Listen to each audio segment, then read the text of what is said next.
நிருபம், ரோமர்கள் நிருபம் 5வது அதிகாரம் 8வது வசனத்தில் வாசிக்கும் போது, நாம் பாவிகளாக இருக்கையில் அவர் நமக்காக மரித்ததினால அவர் நம்ம மேல் வைத்து அன்பை விளங்க பண்ணினார் என்று வசனம் சொல்கிறது. அப்படியானால் இந்த உலகத்தில் நல்லவனுக்காக ஒருவேளை ஒருவன் மரிக்க துணிவான். நம்ம மூலமாக ஏதாவது லாபம் அவங்களுக்கு இருந்தால், ஒருவேளை நம்ம மூலமாக ஏதாவது அவங்களுக்கு பிரயோஜனம் உண்டுன்னா அவங்களுக்காக நம்ம ஒருவேளை நமக்காக ஏதாவது அதை மறிக்கலாம் மாட்டாங்க. கண்டிப்பாக நான் உனக்காக உயிரையே கொடுப்பேன்னு சொன்னவங்கெல்லாம் யாருமே மறிச்சதா சரித்திரம் இல்லை. ஆனால் ஆண்டவர் நம்ம மேலே எந்த விதமான லாபமும் இல்லை, நம்மளை வைத்து எந்த ஒரு நன்மையும் இல்லை, அதுவும் நாம் ஒரு பாவிகள், நாம் ஒரு குற்றவாளி, நாம் ஒரு தண்டனைக்குரியவர்கள் என்பதை அறிந்தும் கூட நம்முடைய தண்டனை அவர் மேல் ஏற்றுக்கொண்டு நாம் பாவிகளாக இருக்கையில் நமக்காக மரித்தார்.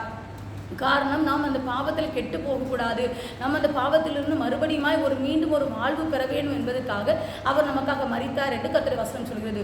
அது மாத்திரமல்ல, அது கீழே வாசிக்கும் போது நாம் நித்திய ஜீவனை சுதந்திரித்துக் கொள்ளும்படி, நித்திய ஜீவன் என்று சொன்னால் ஒரு நித்தியமில்லாத ஒரு வாழ்வு, முடிவில்லாத ஒரு வாழ்க்கையை நாம் சுதந்திரிக்கும்படி தான் அவர் தம்முடைய ஒரே பேரான குமாரனை தந்துள்ளினாராம். அப்போ அந்த வசனம் சொல்வது, பாவம் செய்கிற ஆத்மாவே சாவும். எசேக்கியேல் எழுதின தீர்க்கதரிசன புஸ்தகம் 18வது அதிகாரம் 20வது வசனத்தில் வாசிக்கும் போது, பாவம் செய்கிற ஆத்மாவே சாகும் என்று வசனம் சொல்கிறது.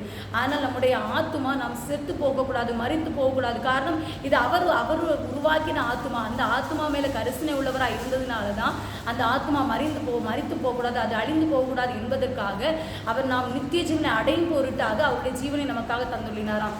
இதுதான் ஆண்டவருடைய அன்பு. ஒருவேளை இந்த நாட்களில் நீங்கள் பாவத்தில் மரித்து போயிருப்பீர்களால், ஐயோ எனக்கு யாருமே இல்லை, நான் தனிமையை உணர்கிறேன், என்னை நேசிக்கிற யாருமே இல்லை, நான் பாவி என்று சொல்லி, நான் குற்றவாளி என்று சொல்லி என்னை எல்லாரும் ஒதுக்கி வைக்கிறாங்கன்னு சொல்லி நீங்கள் நினச்சிட்டு இருக்கீங்களா? நீங்கள் ஆண்டவருடைய அன்பை ருசி பாருங்கள். அவருடைய அன்பு மாறாது. அவர் உங்களுக்காகவும் எனக்காகவும் தான் அந்த கல்வாரி சிலுவையில் மரித்தார். அவருடைய ஜீவனை நமக்காக தந்தார். அவருடைய அன்பு இன்றும் மாறாதது, அவருடைய அன்பு இன்றும் குறைந்து போகல. அந்த அன்பை நீங்களும் தேடுங்கள். இந்த வசனங்களை கொண்டு கர்த்தர் உங்களை ஆசீர்வதிப்பாராக.